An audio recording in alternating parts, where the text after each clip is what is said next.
Hi, my name's David. I'm from Toronto. Grew up in Southern Ontario, moved to Toronto. I live in the west end of Toronto, been there for about 20 years now.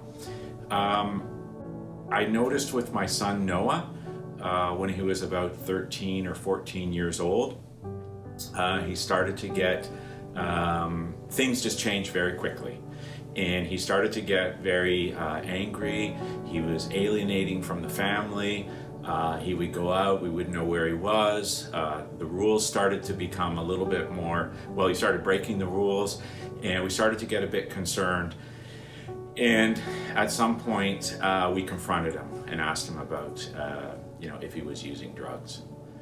At that point, we got concerned even more.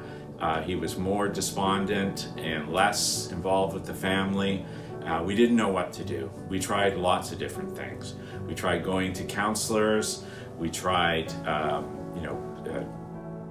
treatment centers, recovery houses, and it just started getting worse and worse. Finally, it wasn't until a friend of ours talked about the last door that we started to clue in that this might be the place that could help him. We understood the last door was, a little ways away. We weren't too sure about that, but maybe we thought at some point he needed a clean break to get away from Toronto. Hi, my name's Noah. I was born in Guelph, Ontario. Moved to Toronto, Ontario when I was 5 years old. I grew up in the Junction neighborhood of West Toronto. So when substance use started to be a problem for me, I was about 16 or 17 years old when it really became a huge issue. At that point, my family helped me seek services at CAMH. We did drug and alcohol counseling. I attempted to see a trauma therapist, all of which were great, but none of which actually helped the underlying cause or the underlying problem of addiction. I also tried drug replacement therapy, opiate replacement therapy, which again helped in terms of not using drugs, but in the end it didn't help the underlying addiction. Before coming to treatment at the door, treatment to me I thought was, I was gonna sit in a room with a bunch of counselors and clipboards, and they were going to, pick my problems, pick my brain, and I was gonna, they were gonna cure what was wrong with me, and So sending my son off to treatment, it was a mixed emotion. It was relief, but also apprehension. I knew I wasn't going to be able to see him. At the same time, I knew he needed to get away somewhere, perhaps out of the city. I took him to the airport. He hopped on a plane. I wasn't even sure if he was going to make it there. I got a call on the other side from the last door workers to tell me we picked him up, everything's good. Didn't hear anything for 2 weeks.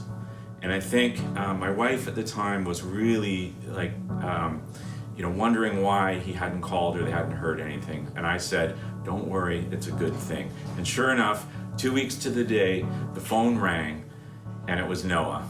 And on the other end, he said, hello, Dad, I want to thank you for giving me this opportunity. And for me at that moment was kind of a turning point. I knew he was in a good place. I knew that they had started to absorb him into the community, and that he was starting to find something that he couldn't find in Toronto. And I knew that the door was doing something for him that we couldn't do for him. When I had attempted to go to treatment before in Ontario, it was a pretty isolated environment. There wasn't too many younger people, and there wasn't a lot of people that I felt like I could relate with. And so when I went to the door, what it really did for me was it provided me with a sense of community. With friends my age, with friends that were my age that were actually interested in staying clean long term. And, really, I came to the door and I wasn't sure what I wanted. Like I said, I was scared, I was apprehensive. I didn't know if I wanted to be abstinent, but the community and the people surrounding me, the counselors, just the fact that everyone was so understanding of where I was at, it influenced me to want to be able to stay clean. So I came out here for a visit, I think, after about 6 weeks, and I participated in the Last Doors family program. and that's a weekly program that they hold here at the facility. And it was really kind of a connection with other parents who were going through or had gone through a similar experience. Some of them, their children had already had been clean for a while, and I needed to see that too. I needed to see that the parents came out on the other side, but I also needed to hear about parents that struggled and weren't too sure and were afraid of what was going to happen. But it was a very supportive group, and it was facilitated by some of the staff at the door who were excellent in sort of bridging that between the client and the parent. So I felt that immediate connection. I've been out many times to visit since, and always welcomed here. They have a family suite here, which for out-of-town guests, they are able to provide accommodation, and you generally just come here and are absorbed right in. You can eat here and talk to people, and it's a very welcoming and supportive place that I'm really grateful for.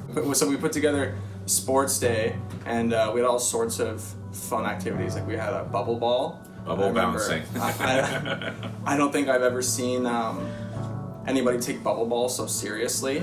I remember they had us play soccer ball in the bubble ball, and I don't think anyone touched the soccer ball. I think it was only addicts running into one another. The sports day, in terms of overcoming addiction, really had to do with with connection, with learning that I didn't have to put a substance in my body in order to have fun, right? And to be able to experience things with a clear head, right? To be able to say, like, at the end of the day, like, wow, like I actually had fun today. I didn't think about using drugs today. I was, focused on having fun with my friends and, talking to people in the community, making connections. So I started feeling hope that this was going to be okay.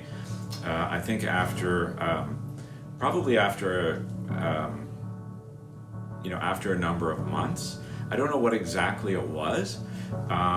But at one point, my son, decided that he was going to. He basically told me he wanted to, stay clean, and this is what he wanted in his life now. And I could see the change, and it happened, over a phone call. The bond that I have with my son now is incredible. It's incredible. We didn't have that before. Even though I live, 3,000 miles away, I talk to him every day. I talk to him more now than I did when he lived in the same house. So I just feel really kind of secure and positive and hopeful, and know that was because of his place here at the door and the kinds of things that he learned here and learned how to live a new way of life. If I could give any advice to someone who's seeking treatment, it would be just don't give up hope.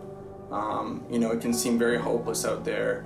Years of abusing drugs, years of letting down your family, and just simply not knowing what to do, right? And for me, I found that really only 51% of me had to want to get on that plane and come to treatment. And it was that 51% that got me here, right? And Last Door was able to do the rest for me. Right, I was here and submersed in a supportive community, which helped me make incredible change in my life.